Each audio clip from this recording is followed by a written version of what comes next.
Kas per drama aplink šį filmą? Už ką visi dabar taip nekenčia Blake Lively? Kas per konfliktas tarp pagrindinių veikėjų? Šitam video aptarsim šį filmą, aktorius, taip pat žinoma pakalbėsim apie šią svarbią temą kaip smurtas ir kodėl apie tai svarbu kalbėti. Pasakysiu savo nuomonę apie filmą ir apie šį konfliktą, ką aš apie tai galvoju. Jeigu jums įdomus tokie video, pasilikit čia mes leidžiam laiką su Tolku. Taigi, apie filmą. Aš neskaičiau knygos, todėl kalbėsiu tik apie filmą kaip apie atskirą kūrinį. Jeigu kažkas skaitė knygą ir jums patiko labiau knyga, galit pasidalinti, galit pasakyti, kas knygoje buvo geriau nei filme, jeigu jūs ir skaitėt knygą ir žiūrėjot filmą. Aš šiaip visą laiką galvoju, kad filmas turi būti kaip atskiras meno kūrinys, kuris, jeigu žmogus niekada neskaitęs knygos arba šio autoriaus kitų kūrinių, vis tiek turės viską suprasti ir suvokti. Aš irgi pasidomėjau, kas yra ta autorė, kad ji šiaip užaugo name, kuriam buvo smurtas ir mama išėjo iš smurtaujančio vyro ir, žodžiu, jai šita tema yra labai artima ir dėl to, žinoma, aš to pasidomėjau, bet apie filmą kalbėsiu vien kaip apie filmą. Visų pirma, aš nepasakyčiau, kad filmas man labai patiko, dėl to, kad taip jau gavosi, kad jaunystėje labai jaunam amžiuje pažiūrėjau filmą su Julia Roberts, Lovoje su priešu, ir filmą Enough su Jennifer Lopez, tarp kitko ironiška, nes dabar Blake Lively žmonės lygina su Jennifer Lopez ir sako, kad Blake Lively Jennifer Lopez era. However, tiesiog šitos filmus aš pažiūrėjau gan jaunam amžiuje ir šitie filmai man paliko didelį įspūdį, dėl to, tarkim, konkretus šitas filmas, aš nepasakyčiau, kad jis blogas, tiesiog man jis nepaliko kažkokio labai didelio įspūdžio, bet ir nepasakyčiau, kad jis yra blogas filmas. Šis filmas, mano manymu, paliečia labai svarbias temas, tai yra tai, kad tai gali atsitikti bet kam. Mes matom moterį, kuri yra pakankamai sėkminga, jie atidaro savo gėlių parduotuvę, ji yra nepriklausoma, ji nėra kažkokia tai pastumdėlė gyvenime. Šis filmas, man atrodo, labai gerai pabrėžia tą faktą, kad tai gali atsitikti bet kam. Ir antras dalykas, ką irgi svarbu pamatyti ir pažiūrėti ir vyrams, ir moterims, kad monstras neatrodo kaip monstras. Nėra tokio dalyko, kad žmogus su tavim nuėjo į pirmą pasimatymą, iš karto tau trenkia per galvą ir tu iš karto supranti, arba jis vaikšto ir pas jį visą laiką, nežinau, kraujas ant rankų ir tu matai, kad jis smurtautojas kažkoks. Ne.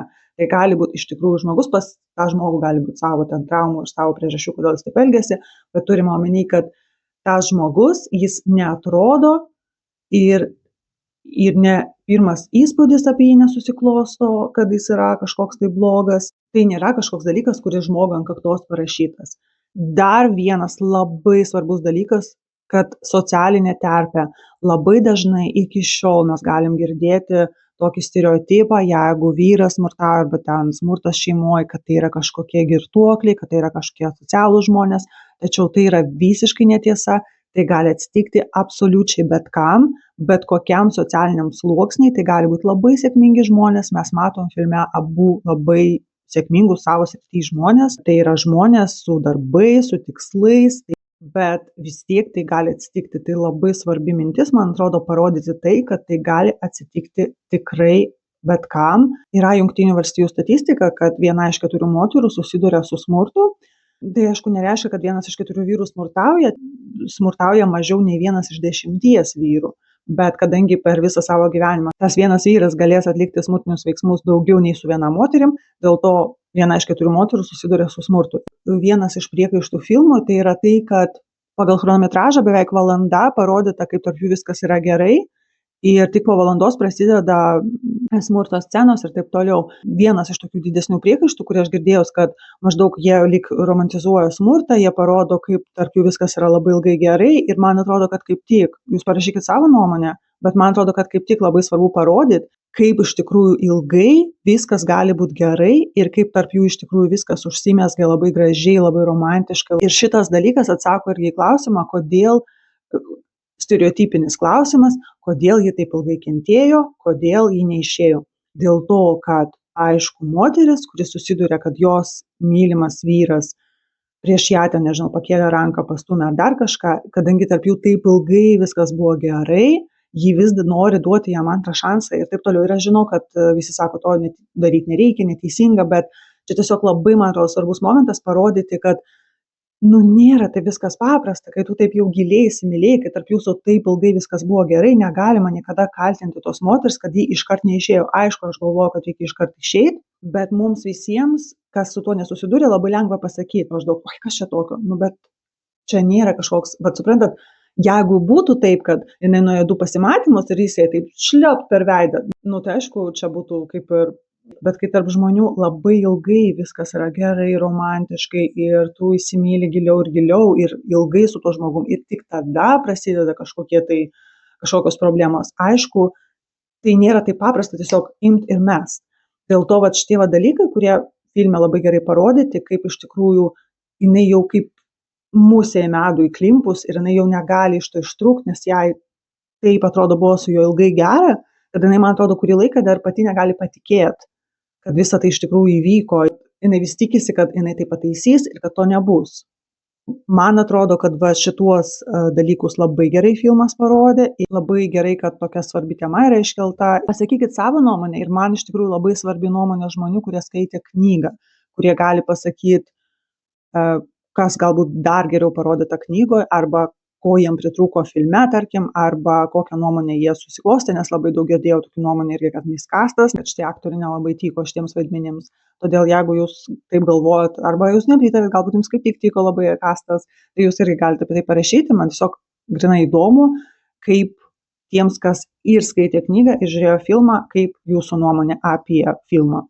Aišku, pakalbėsime apie Blake Lively ir Blake Lively, what's your problem? Žmonės labai jai siunčia daug heito, daug tiktokų, daug reelsų, man bent jau pasitaiko, jie primena jos senus kažkokius failus ir žodžiu žmonės labai ją kritikuoja ir aš manau, kad čia yra dalis to, ką aš galiu suprasti, bet dalis to, ką aš manau vis dėlto tai buvo padaryta specialiai. Taigi apie Blake Lively ir apie šį konfliktą dabar atskirai. Pagrindinė pretenzija Blake Lively, kad ji labai bando daryti kaip Barbie, kaip pernais mes visi matėm, kai buvo prezentuojamas filmas Barbie ir Margot Robbie visur jį prezentavo, kalbėdama apie savo outfitus ir taip toliau. Man atrodo, Blake Lively, nors filmas yra labai rimtas, labai liečiantis rimtą temą, jinai jį prezentuoja, lyg čia būtų kažkokia romantinė komedija. Žmonėms lyg pritrūksta to rimtumo, kad ji nerimtai prezentuoja tokį rimtą filmą, tokį rimtą kūrinį. Ji žmonėms atrodo out of touch ir unrelatable, atitrūkus nuo realybės, žmonės negali save su ją sutapatinti, ji visiškai nesupranta paprastų žmonių problemų, nes visur vaikšto ir kalba apie savo brangius outfitus, apie savo brangius papuošalus, jis kalba apie drabužius, kalba apie stilių ir vėlgi, kaip jos personažas buvo apsirengęs filme, tai yra irgi atskira tema, žmonės ten filmuoja tiktokus ir aptaria iš viso, kas čia, net jeigu tu esi floristė, New Yorko gyventoja, taip žmonės tiesiog nesirengia. Ir aš manau vėlgi tai padaryta specialiai, kad pritraukti dėmesį prie filmo, kad žmonės apie tai kalbėtų, kad žmonės tai repostintų, nes jeigu nebūtų tiesiog gražiai apsirengusi, tiesiog paprastai, kaip tokia average girl, niekas to nerepostintų, niekas apie tai nekalbėtų. Todėl vėlgi Hollywoodas ir aš manau, kad tai padaryta ne veltui, nes mes dabar sėdim ir apie tai kalbam. Ką jūs tarp kitko galvojat, galbūt tarp jūsų yra tie, kam patinka jos outfitai. Man asmeniškai, kyla klausimėlių, bet aš vis dėlto galvoju, kad tai padaryta specialiai. Žmonėms matosi, kad jį labiau prezentuoja savo personal brand, kad jinai kalba daug apie Ryaną Reynoldsą ir apie jų santykius, vietoj to, kad kalbėti apie tai, kas yra svarbu, jai kartais tiesiai šviesiai užduoda klausimą apie smurtą ir jie tiesiog sako, kad, maždaug, aš nenorėčiau šiandien kalbėti apie smurtą, bet aš jums pasakysiu, kad šitą sceną parašė mano vyras. Bet vėlgi, mes suprantam, kad ji yra filmo prodiuserė, tai aišku, ji bando išpešti kuo daugiau savo naudos. Dėl ko žmonės ją labai priekaištauja, tai aišku, kad jinai yra tokia feikinė, kad jinai prezentuoja savo tą Betty Bus gėrimus, dar ir pririša tai prie filmo temos ir padaro tą Betty Blooms kompaniją, maždaug Betty žydi, žiedai, filmas, gėlės, vėlgi visą tais gilėtais printais, paskui reklamuoja savo Blake Brown, tos plaukų priežiūros kosmetiką, dėl ko žmonės vėlgi sako, kokia jinai yra feikinė, dėl to, kad visi, kas žino Blake Lively, tarkim, iš senų filmų, iš serialų, iš Gossip Girl laikų, visi žino, kad pas ją visada buvo tokie plaukai ir jos kosmetika neturi nieko bendro su jos plaukais, bet ji vis tiek tai prezentuoja, vis pušindama, taip žodžiu, kišdama į priekį tą savo tokį personal brand, tokį kaip mes tobula šeima, pas mus viskas gerai, mano brandai, mano kosmetika, mano gėrimai, mano žodžių įvaizdis, aš visa tokia graži ir taip toliau. Taigi, mano nuomonė apie visą šitą konfliktą tarp Blake ir Justino ir ar aš galvoju, kad tai turi kažkokį tai pagrindą, aš pasakysiu tiesiai šviesiai, kad aš netikiu. Aš netikiu, kad tarp jų yra kažkoks konfliktas. Aš manau, kad Holivude niekas nedaroma šiaip savo ir kiekvieną kartą, kai reklamuojamas filmas, kai filmas paleidžiamas, jeigu tai yra, tarkim, romantinė komedija, visą laiką yra specialiai propaguojama apie kažkokius romanus, galbūt filmo aikštelėje. Jeigu mes kalbam apie romantinius filmus, mes žinom labai daug atvejų, kai pagrindiniai veikėjai, aktoriai yra šipirinami realiam gyvenime. Dėl spaudos, dėl visko, o paskui žinoma, kai filmo reklaminis turas pasibaigia, visa šita meilė irgi pasibaigia. Tačiau Blake Lively yra ištekėjusi moteris, turinti 4 vaikus, ji negali daryti jokių romanų. Tarpsme, jai labai pakenktų jos asmeniniam brandui irgi kažkoks romanas, netgi netikras aikštelėje. Jiems to nereikia. Dėl to, aš manau, jiems reikia kitokios dramos. O kokią kitokią dramą galima sukelti? Kažkokią, kad pagrindiniai veikėjai nesutaria ir netgi filmo prezentacijas daro atskirai. Tačiau jeigu mes taip įsigilinsim, mes pamatysim, kad iš tikrųjų šita kompanija veikia puikiai, nes jie prezentuoja atskirai kaip 2 skirtingus filmus. Blake Lively vaikšto visur ir prezentuoja jį vos ne kaip romantinę komediją. Aišku, ne komediją, jį ten truputį paliečia.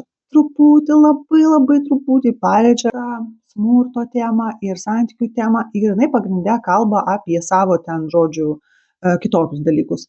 Kai Justinas kaip tik, kaip vyras, jis labai daug kalba apie būtent smurtą, apie tai, kur kreiptis vyrams, jeigu jie jaučia savyje smurtavimo kažkokį tai polinkį, kaip išsaugoti tas šeimas, kaip iš tikrųjų čia yra žmogaus sunkus darbas ir taip toliau, taip toliau. Jis labai daug kalba apie tai, kur moterims kreiptis, jeigu jos susiduria su smurtu. Ir aš manau, kad kaip tik šita kompanija veikia puikiai, bet, kaip mes žinom, labai mažai brandų nori asocijuoti su, tarkim, negatyvu.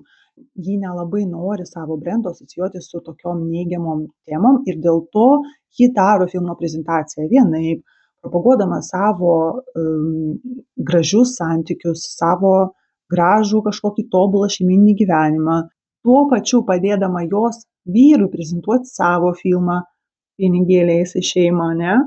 Dar ką jie padarė labai teisingai, kad, žinot, kaip sakoma, mes jau turim pakankamai moterų, kurios vaikšto visur ir kalba apie smurtą, bet nėra pakankamai vyrų, kurie iš tikrųjų kalbėtų apie tai, kurie sakytų, kad taip, tokia problema yra ir taip, reikia padėti tiems vyrams iš tikrųjų nustoti būti smurtautojais, nes čia yra vis tiek problemos šaknis. Problemos šaknis ne vien tik tai moteris, kurios susiduria su smurtu, čia yra jau rezultatas šitos problemos, bet problema yra ta, kad labai daug iš tikrųjų vyrų, kurie turi savyje smurtavimo polinkį, turi tuos vadinamus anger control issues, negali kontroliuoti savo pykčio priepuolių ir taip toliau. Ir tai yra labai svarbu ir aš manau, kad atvirkščiai, žinot, jūs pasakykite savo nuomonę, gal aš kažkuo tame neįžvelgiu, bet aš asmeniškai visiškai netikiu, kad tarp jų yra kažkoks konfliktas. Gal ir yra kažkiek, bet suprantat, labai daug aktorių tarpusavį filmavimo metu turi konfliktus, bet išeina į red carpetus, gražiai šalia vienas kito stovi, šypsosi, nes tai reikia atidirbti. O tas faktas, kad jie taip specialiai padarė juos, atitraukė vienas nuo kito, kad tiesiog sugebėti pritraukti daugiau skirtingos auditorijos prie savo projekto ir sugebėti lygiai taip pat padaryti tą dalyką, kad moteris kalba apie gražius outfitus. Čia aišku klausimas, ant kiek gražus, aš sakau, aš pasakysiu, man tarkim, keli outfitai jos prezentacijos metu patiko, visa kita, taip, gėlės su gėlėm, okei. Aš tarp kitko irgi su gėlėm, Van Gogo, pagalvoju temą. Ir dar, kas iš mūsų yra moteris su vaikais, pasakykit savo nuomonę, įsivaizduokit jūs, ką vėlgi aš galvoju, aš nežinau, gal jūs nesutiksit, bet įsivaizduokit, kad jūs pagimdėt 4 vaikus ir ilgai nedirbot, ir ilgai nelabai ten kažkur ėjot out į žmonės, taip sakant. Ir čia pas jūs yra proga neribotai vaikščioti į raudonus kilimėlius šituos. Nejaugi jūs norėsit kalbėti apie kažkokias tai problemas, kai jūs norėsit iš tikrųjų pagaliau pasimėgauti tuo, kaip jūs gražiai atrodot, ir plaukai, ir pasidažius, ir suknelė, ir gėlytės, ir visa kita. Nežinau, man atrodo, aš iš dalies galiu suprasti Blake Lively, kuri tiesiog tokia sako, koks dar smurtas, aš nenoriu apie tai kalbėti. Na, aišku, čia juokai juokais, bet sakau, pasakykit savo nuomonę. Man iš tikrųjų nuoširdžiai įdomu, pasakykit, ar jūs iš vis tikit, kad tarp šitų pagrindinių veikėjų yra kažkoks konfliktas, ar visa tai yra tiesiog Hollywoodas. Ir pasakykit, ar jūs galvojat, kad Blake Lively jinai vis dėlto tokia visa yra fake ir jinai tokia visa yra netikroviška ir iš tikrųjų tik tai siekia savo naudos ir tiesiog maždaug jai iš viso nerūpi šitos visos rimtos temos. Ar jūs galvojat, kad jai rūpi, bet tiesiog jie pasirinko tokį reklamos būdą, kad jį kalba apie vienus dalykus, o Justinas kalba apie kitus dalykus. Ir sakau, ar jums, labai sakau, man labai svarbu, aš kartais žiūriu ir galvoju, negi čia tik tai aš tokia, ar man tik tai taip yra.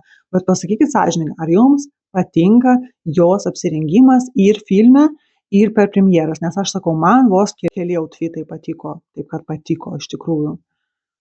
Kadangi mane žiūri daug maž 50-50, man labai svarbi dar vyrų nuomonė. Kas iš vyrų žiūrėjo šitą filmą ir ką jūs galvojot apie, tarkim, ir aprangą, jeigu jūs matėte, ne? Ar jūs iš viso atkreipėt dėmesį, kad tai yra tiesiog keistai apsirengus moteris. Ar jūs iš viso neatkreipėte tai dėmesį, jums tai buvo nesvarbu, sakau, man labai labai įdomu, paprastas vyras, kuris, tarkim, žiūri ir moterį, ir, tarkim, mato, kaip jinai apsirengus. Ar jums tai yra, tarkim, gražu ar ne? Man labai tai įdomu. Aš labai prašau, nepamirškit spausti patinka. Tai yra nemokama ir jums nesunku, ir man malonu. Tai labai padeda tokiam mažam kanalui kaip mano.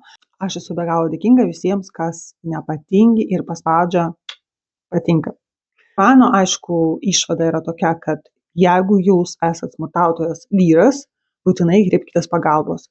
Tai nėra nieko gero nei jums, nei jūsų aplinkiniams. Jeigu jūs jaučiat, kad jūs norit išsaugoti savo šeimas, savo santykius ir taip toliau, prašau, kreipkitės pagalbos. Su jumis yra kažkas negerai, bet tai yra pataisoma. Ir tai yra lengviau pataisyti, negu, tarkim, pataisyti tą žalą, kurią jūs kažkada padarysit iš viso, galbūt sužalodami kažką, arba neduok dieve ten atimdami gyvybę iš kažko. Tai yra žymiai baisiau. Jeigu jūs esat moteris, kuri susidūrusi su smurtu, jūs irgi nebijokit apie tai kalbėti. Nebijokit kreiptis pagalbos. Negalvokit, kad čia tik tai su jumis kažkas blogai, nes, kaip pasakyta, kažkur 1 iš 4 moterų per savo gyvenimo laikotarpį susiduria su smurtu iš partnerio. Todėl tai yra daug, tai yra 25%. Ir jeigu jūs galvojate, kad su jumis kažkas blogai, tikriausiai nėra su jumis kažkas blogai. O jeigu jūs esat šeima, kuri žino, kad jūsų šeimoje kažkas susiduria su smurtu, tai neatstumkit to žmogaus ir pasistengkit padėti dėl to, kad kartais, žinot, žmogus gyvena ilgai blogose santykiuose, kęsdamas, tarkim, blogą elgesį su savim, blogą partnerį, smurtą, galvoja, kad nes nėra pas ką kreiptis, nėra kam padėti. Žmogus gali atsidurti toje situacijoje, kai jis jaučiasi visiškai vienišas ir jam atrodo, kad jam nėra kur kreiptis. Taip neturi būti. Ypač jeigu žmogus turi šeimą. Ačiū, kad pažiūrėjote šį video iki galo. Taip pat galite pažiūrėti šituos video. Nepamirškit spausti patinka. Visiems bye! Įdomu, ar bus geresnis garsas.